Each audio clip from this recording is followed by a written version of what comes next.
Good evening. Welcome to the 50th Annual Abrahamic Faith Gathering. Are we all excited for this week?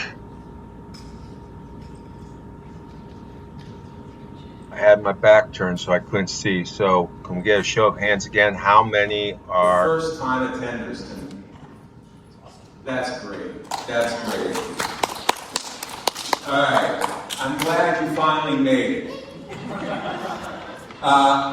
Okay, another show of hands. How many have been here at least 10 times? Raise your hands. All right. Leave them up. How many have been here at least 20 times? How many have been here at least 30 times? How about 40 times? How many have been here all 50?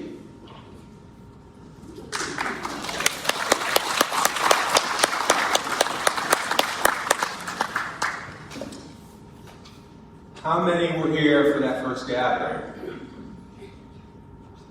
Yeah.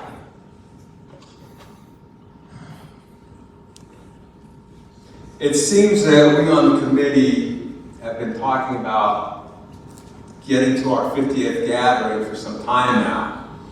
And to finally be here is a bit of a similar feeling for me to that first night back in August of 1976 when we met at Wilkinson Auditorium at Earlham College in Richmond, Indiana.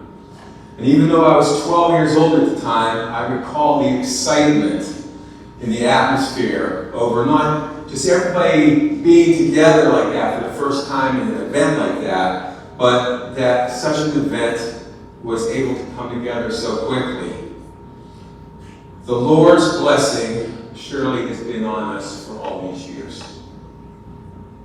And I have to say that looking back through 50 plus years of gathering committee planning files, programs, and photographs and correspondence, it is obvious that only a quick summary of our history would be able to be covered here tonight.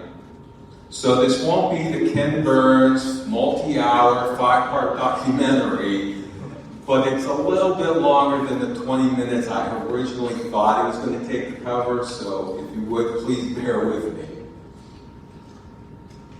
So what I've decided to do this evening is to go back before the first gathering, to go back before it was even thought of, to go back to what brought about the concept of and planning that went into getting that first gathering started. This, for a number of us here tonight, is part of the journey of our family trees. My mother had been getting Chris Duffy magazine from at least 1959. That was the oldest issues on her book shelves. And it was in that magazine that she saw ads for various Bible schools, and after a few years decided along with Dad that they would attend the 1967 Midwest Christadelphian Bible School at Hanover College in Hanover, Indiana. And the reason she gave, as she explained to me years later, is the truth is being taught there. Now, this was a big step for them back then, coming from a small church in Salem, Ohio. This was a big step. They'd heard of the speakers that were going to speak there. They'd read some of their books. They've seen their articles in the magazines, but that was it. When we venture out to such a new place or event that we've never been to for the first time, we now would probably know someone there, right? Or we would know somebody that knows somebody there. And I'm sure this is true for all of you first-timers tonight. Now, for me, I've found when I step out to a new place, on a couple times that I have, that all you have to do is mention Peter Clausen and the gate's open for you. Dad would explain that they were a bit of a curiosity there. There were some there in Hanover that had heard of the Church of God of the Abrahamic Faith, but never met anybody from there. And there was there was some negativity. There was an incident, he told me, of being at the swimming pool, and his sister came up and started telling him, you really shouldn't be here, you shouldn't be here. And her husband came over and took her by the arm and led her away. And there was also some negativity when they went home, of why are you going there, you know. But none of that fazed them. None of that fazed them from going back, because the truth was being taught there. Now here at this Bible school in 1967, some form, and I can't tell you all of how, but some form of introductions were definitely made that were unbeknownst to any of them at that time, because it was setting a course of paths that would crisscross and connect through this past half century, and it's evident by many of us that are here tonight. You know, they met the Palmers from Pittsburgh. Where's my mouse? Did it show up there? Yeah. Okay. Up there, that's Peter and Maggie Stenell. Over here is Herbert and Dixie Zillmer. Can you hear me still? If you come over here on this picture here, you see the red circle on the little boy? That's you. No, that's Glenn Anderson, 12 years old. Okay? Up in the far corner of the red circle, that's John and Mary Bolello holding Peter and Andy. Alright? Oh, over here, that's Mary Brokaw holding, where's Beth? Holding you. And then up here, this one up here, yeah, that's Don and Ellen Stiles. So if Don and Ellen Stiles are there, look at the little kid down here in the front. Where are you, Dave? You're moving. All right. Still looks the same. Still looks the same. So, and I know there were connections made because in the afternoon, the men would have a pickup game of baseball. And Dad said that you had to be prepared when Don Style was coming into the plate, because he came full force like Pete Rose, okay? So that's where Dad met Don at, on the playing field. Here was an opportunity for my parents to hear the authors of the books that were beginning to fill their bookshelves. A.D. Norris, Mansfield, L.G. Sargent, and in 1968, Brother Harry Whitaker. Little did he know how that path of his life would end up 2 decades later. And if you look behind Harry standing, he's got to be 18 or 19 years old. That's Norm Fidel. I'm so glad Mom kept this stuff. So in 1968, they didn't make the trip alone that year. Sister Judy Vallejo, along with her son Philip, went with them, as did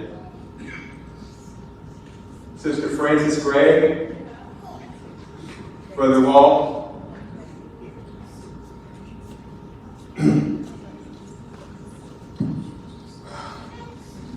Sister Betty, and Cindy, and Beth. Beth, you haven't changed a bit. Talking with Beth last week, she said that it was my parents' enthusiasm for what they heard and the people that they met there that influenced her mom and dad and Sister Gray to join them that year. And Beth can tell you, talk to her this week, Beth can tell you how those Bible schools changed her life. They also met Gar and Reggie Cooper there, and Mark, Jenny Keller, front and center. Maybe, Mark, if you would sometime tell us about how your path, the Dravenstock family path, intersected at the Midwest Christadelphian Bible School. In 1969, Don and Jean Weingart from the Salem Church also came the following year, as did Mark's grandparents brought Jane and Mark. Brother Ernest and Sister Laura Dravenstock came. This group was getting bigger. 1969. This is the first unofficial, and they didn't know it yet, gathering committee picture, portrait, okay? Mark, you were 15, I believe. Dad was 40. On this end was Brother Don Weingart in his mid-30s, and Brother Walt would eventually join within a year or two after that, unbeknownst to them. And a few years off, too. By 1970, Mark's parents, Herman and Vivian, came, and in 1972, Harry and Maisie Tippman from Unionville followed, and I'll talk about Harry in a minute. But it was not just here that the truth was being taught. By the mid-1970s, brothers and sisters from the COGAF, along with their families, were finding their way to the newly formed Great Lakes Bible School in Rockford, Illinois. There, even more connections were being formed that have been just as important to us here today, this evening, as the ones that were being made at Midwest. Now, it's at a picnic table under a tree on a very hot August day in 1975 at Northwood that Dad and Mark, along with Don, started to formulate a plan to have our own Bible school, a gathering for the congregations that comprise the Church of God, the Abrahamic faith. And Mark described that conversation as spirited and hopeful. So a letter was drafted and sent to the churches with a survey to see if there would be an interest in having such an event.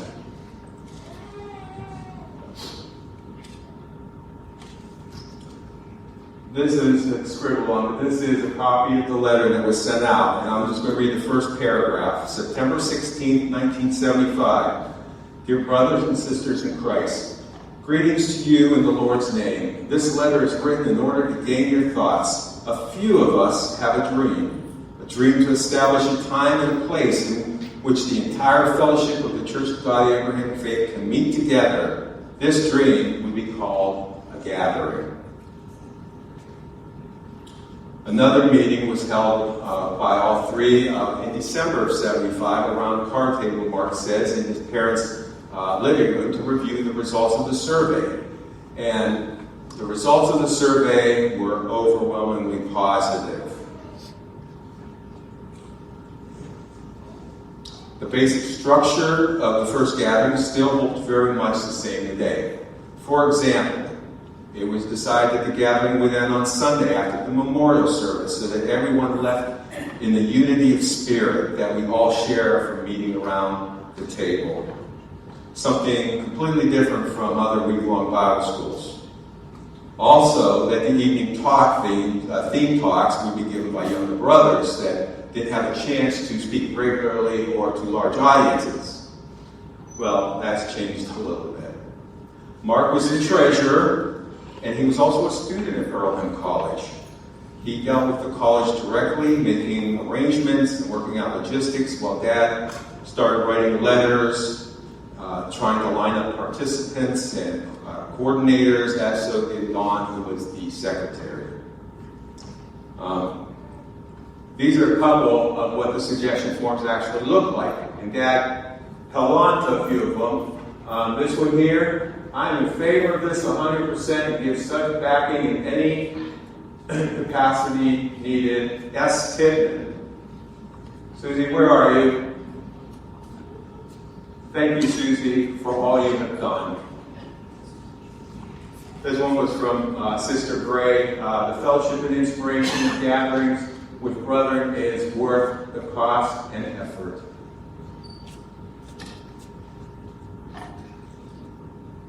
And here are some of the handwritten responses that I found in Dad's files that came back. Brother Walt, Brother Howard Ross, Brother Von Long. So with the overwhelming positive feedback, the committee was off and running. This is the letter that went out to all the churches and that said how we're going to do this and what we needed from you. So, the timeline. You had conceptual discussion in August of 75. You had a concept letter a month later with the survey in September. You had the surveys returned by October, a planning meeting in December, the announcement letter in February, and the first gathering in August of 1976. 1 year from scratch, no emails, no text messages, no spreadsheets. Yeah. This is what happens when God works in the lives of those that seek to do His will. Don incorporated the gathering as a separate nonprofit entity, and a theme verse that best represented the gathering's mission statement was selected: "Through knowledge shall the just be delivered." The first program cover was hand-drawn. I still have the tracing paper that my dad used, and when you open it up, I'm sure someone used an old Smith Corona typewriter just to type it up. So, I'll go through some pictures here. There's Mark at the top. My dad, Lisa always said that's his exhortational finger going out there. Making a point. Brother Glenn Long. These were some pictures from Wilkinson Auditorium. I think that first night, the crowd that we had there. Brother Don, the introduction of teachers on Friday night. I said I'd go back to Harry. Now, if you haven't attended the gathering, apparently we have a lot here to have it. That song, Marching Along, may be new to you.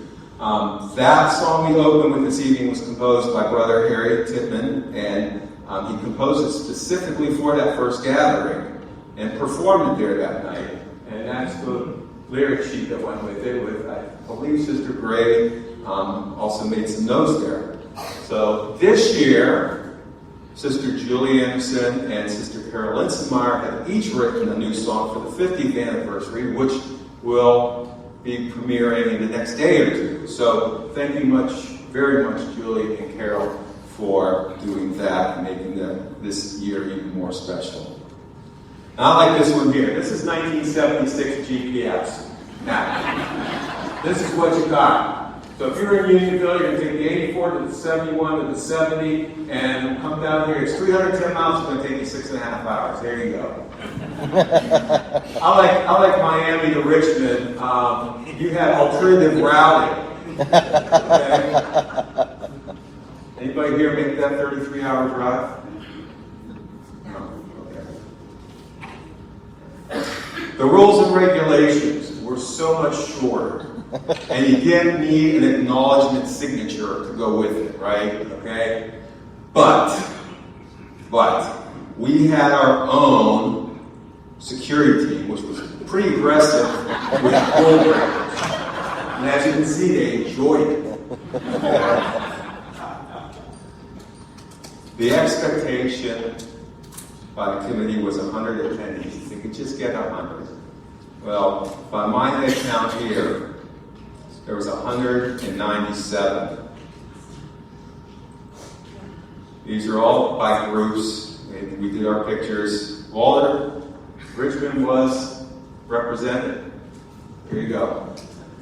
You ever bury anything in a closet or put something in the closet and get it buried? And for years, you don't even forget it's there. You just, it goes away. And then one day, years and years and years later, it's like, what?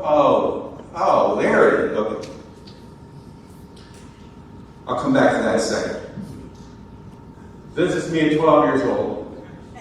I did not go to the gathering with the broken arm. Sister Jeannie, I was her first major trauma patient. Okay? And I gotta say, I have scars from surgeries and subsequent surgeries. I carry the gathering with me every day. So, but thanks to Mom.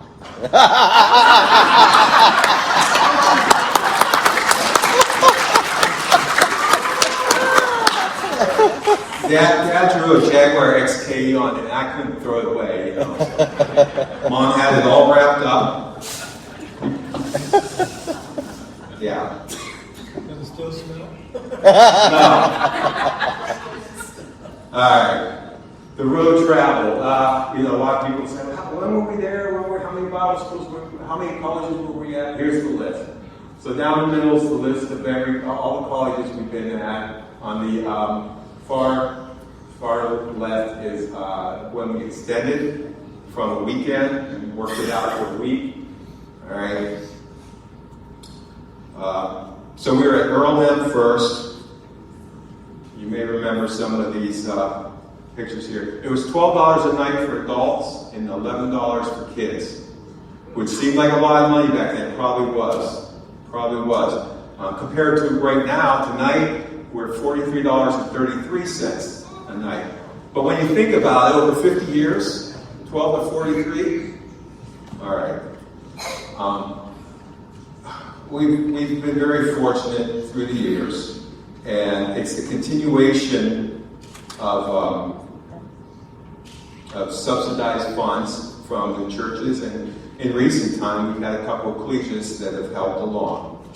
And again, with thanks to the generosity of the churches and the attendees, not only are the rates lower across the board than they were at their highest, but this is also the second year now that we've been able to have children 12 and under free. So, thank you very much. Yes, we are blessed. So we moved in. To tell you the truth, I forgot how long we were at some of these colleges. We went then to Denison and to Kenyon, if you remember the walk, Ohio Wesleyan, back to Denison. We were at Denison 21 of the 50 years. That was quite a long time. And now we are at Slippery Rock, except for that little bump in the road called COVID, where we met at home over Zoom. There are so many memories for many of us at the time we have spent together through the years. I've asked a few people to share some of the memories from the gathering, and this is just a little snippet here. The brothers and sisters saying, seeing each other for the first time in many years, or meeting with brothers and sisters for the first time and forming relationships that have lasted years and years. If you recall Brother John Downer, standing there at the edge of the stage and looking at people, and in his message saying, God loves you. And God loves you. God loves you. Brother John is in the Christadelphia nursing home in England. He is doing good, according to his daughters, this week, considering the problems he has with his health, but he remembers us. Someone recalled Brother George Booker's talks on the life of Jesus, or Brother Dean Brown's classes on David's Bible. For me, it was picking myself up off the floor after Pope's conclusions of what became of Jacob's daughter. Of course, Mitzi and her poetry. Brother Roscoe and Sister Janet playing guitar and singing. Brother Kim Bergman once introduced them as the Raw Choir. The wonderful choir performances that we've had, only to be outdone by the children's performances. We've celebrated anniversaries. For a couple of us, the gathering was our honeymoon. Matthew and Pamela, and I found Sue and Rick Shane also. And also we had some folks here get baptized. We learned what the meaning of Bible school tired is.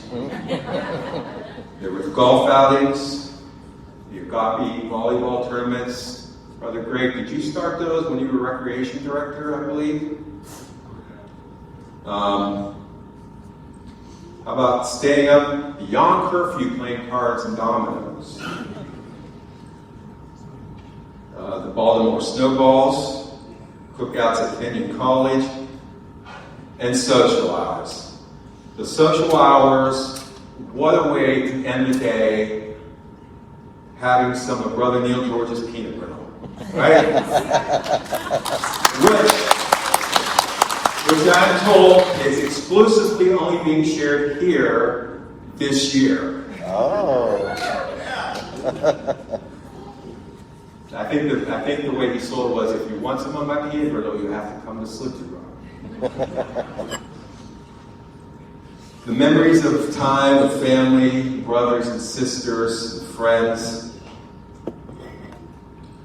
There's two people I want to thank right now while I'm sharing these pictures. And one is Sister Chris Brooks for whittling down probably 1,000 more pictures into a manageable couple hundred for me to go through to make this slideshow.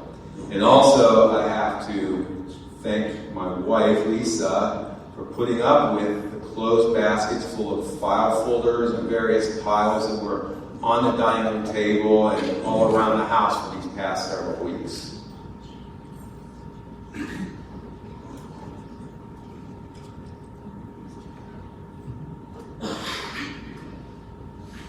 And Brother Grant, standing and singing and climbing the steps and exhorting. For all of us, there are so many memories that we have of being here together that are just a part of us. I would suggest, no, I'm going to request that throughout this week that you share those memories with those you're dining with, you're walking with, or you're riding a cart with, or you're meeting for the first time. And especially of all, share those memories with your children and grandchildren.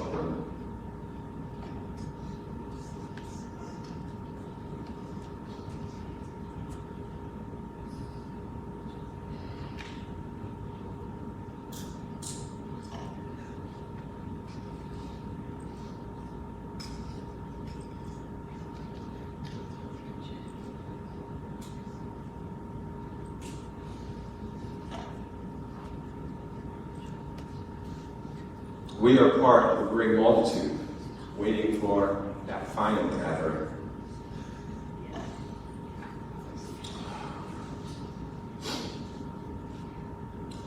There are other significant figures. There are so many that have participated over these past 50 years that have made this an enduring success. This is a list of 141 brothers, and that includes those that are speaking this week, that have exhorted or given adult classes or presided at the memorial table. Now, I had the question asked, when did Christadelphian brothers start speaking here at the gathering? So I went through the files. Brother Ernie Roberson from Richmond spoke the first time in 1979. And then a few years later, in 1984, Brother Tony Giordano was here. 1985, Brother Les Sage. In 1986, Brother George Booker. And in 1987, Brother Maurice Wubbles for the first time, and Brother Harry Whitaker on his first visit. Now, you can ask me later about how that connection got started, but sometime in 1986, Dad called Harry. It had been a while, a long while, to get some suggestions of speakers from the UK that might want to come here and speak. Well, Harry's reply was, "I'll be there." Yeah, that was Harry. But because of Harry, we got speakers like Brother John Roberts and his wife, Sister Ann, who came 3 times, I believe. Brothers Roy Stanhaven with Sister June. Brother Alan Hayward with Sister Peggy. Of course, the rest of Harry's family on multiple occasions, Timothy and Muriel, and Mark and Mary Whitaker, his grandson.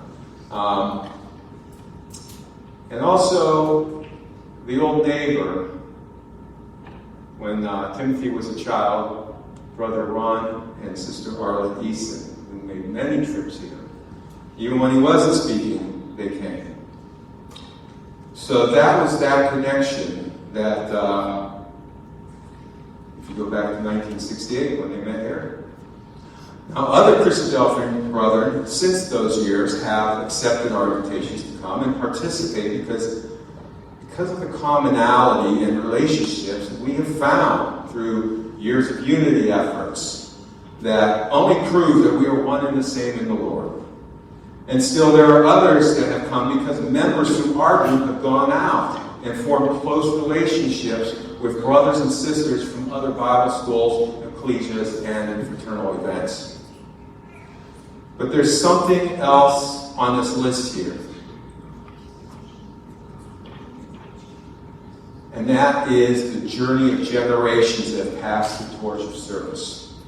Father to son, father-in-laws to son-in-laws, grandfathers to grandsons, and even great-grandfather to great-grandson. Our program this year reflects the passing of the torch. And even if you're not connected to anyone up here by natural heritage, we are all connected through the spiritual heritage of the family of Abraham. I've been on the committee officially for 22 years. Brother Scott, 23 years. Brother Alan, you can see up here, he just can't stay away. He's back again. All right? Now, I've actually attended many gathering planning meetings over the 50 years, obviously when I was younger, because some of them were in my parents' house. That first Saturday in November, 9 a.m., that's when the meeting starts. Every year, it was the same on the calendar. Then the meetings went up to Cleveland and Mark's and Alan's house. So, Dad would ask me to go, and I was more than happy to go. He liked the ride, the company on the ride up to Cleveland. And I really liked the donuts he got from the Warren Cake Shop that he took with him. But I really did find it interesting to watch the committee develop each year's program. And I looked forward to going with Dad because I knew how important the gathering was to him. And Dad would let me, when we got home, he would let me give the report on the meeting to Mom, who was waiting to hear. These were pictures from either 1982 or 1983 based on who was here, like Mark there, in my parents' living room, and Roger, and Bob Martin, and Walt down here, Ron Weingart.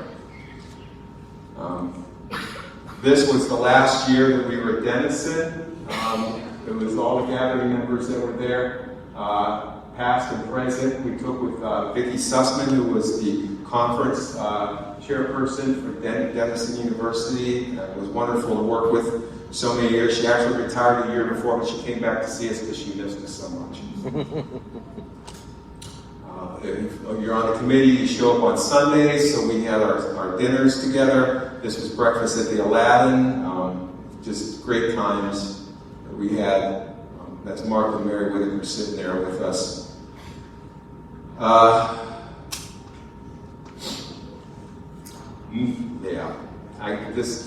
Many of us have had a conversation or two or more with Brother John Balella.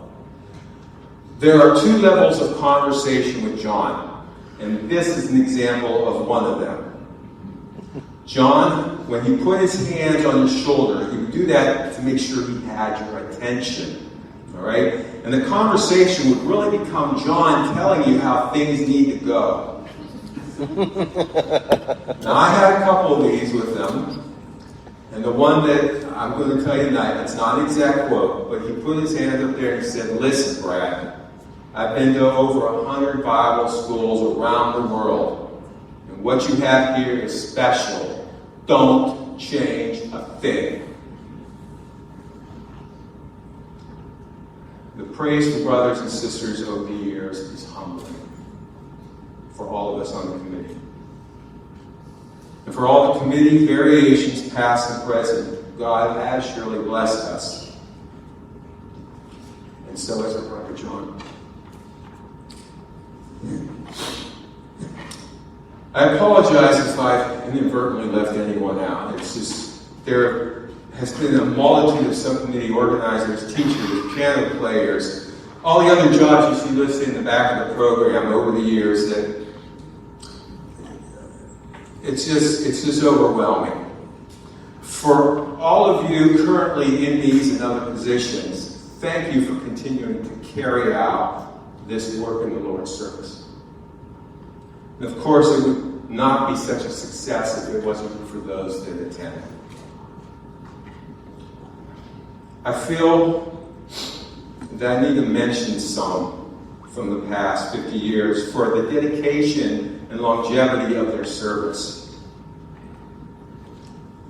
Brother Rick Shane for audio recording. Rick was there from the beginning.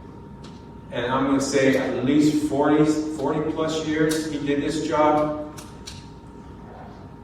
Rick, a lot of people don't know this, Rick would show up before anybody else and go straight to the auditorium. He had a ton of equipment. He would get with the school if he needed to and get everything set up so we could have an event like this at night. And then on the last day, Rick was the last one loading his van to take it home. He was the last one out of campus. Brother Peter Clausen for years did video recording, choir director, playing the piano. Actually decades, I'm going to guess. Sister Melanie for starting Capitalist Treasures. I believe that was after you had the shirt sales for a number of years. That raises money and has raised money for years for the travel fund to pay for the speakers. Brother John Linsmeyer, I'm calling him the utility player, which is a baseball term. Not only did he do children's programs, what was surprising me in the first 25 years alone, he did 7 of the adult classes, plus a couple evening talks. And what many people don't know, very few, maybe Carol and I might be the only ones, is every year after the gathering, John would write a critique letter, 2 or 3 pages long, and send it to my dad. And my dad kept in his files. He read it, he went through it, and that was put into whatever was going into next year's planning.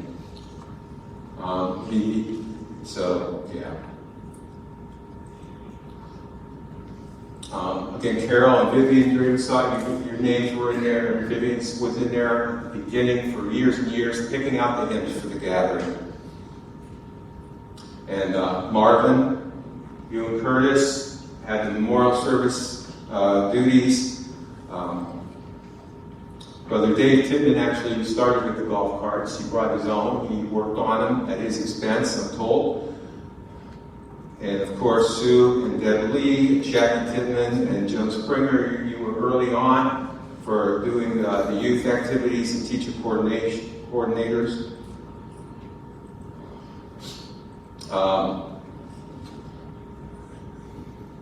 Some of the elders did the prophecy classes at first, but we all know Doug Eagle for years and years and years, and then Brother Bill Ross had the afternoon prophecy classes.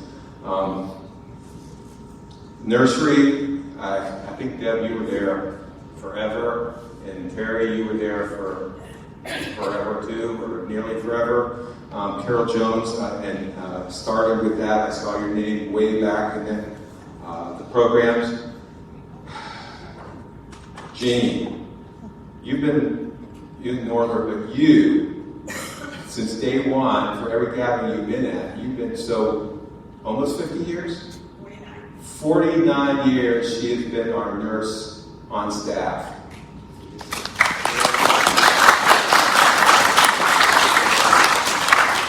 And it dawned on me last night, because Rick was over 40 years. Rick Shane, your brother, Jeannie, Mike and Vivian's kids. I'm sorry. And Cindy for taking over after Jan and Judy and Janet Ross for years and years. All right, getting close here. Bob and Barb Martin and Roy and Nancy Whitfield were the original registers and housing coordinators. 29 years they had that job. 29 years, and it is a huge job. Just go talk to Sarah and Karen today. Huge job. So, and which brings me to Karen. Karen took over as a register 21 years ago and held that up until I believe around COVID time started. Plus you had the bookstore for many years. But Karen Weaker, you've been 22 years as, I'm losing you. Where are you, Karen? There, sorry. I keep pointing over there. 22 years as housing coordinator. And then when I look back, you were on the t-shirt sales. And through every program, you were always there doing something with your name in it. So thank you very much for your service. Again, the dedication and longevity of your service, we are grateful for. So, that's 50 years in a nutshell. I think the biggest thing that we have found here at the gathering is the unity that Christ prayed for. Over these past 50 years, we have moved much, much closer to that unity that will fully be achieved when Christ returns.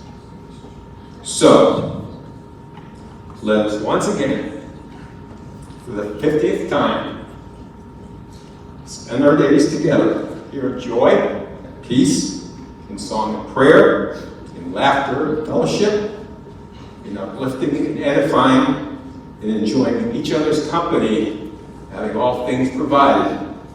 So again I say, welcome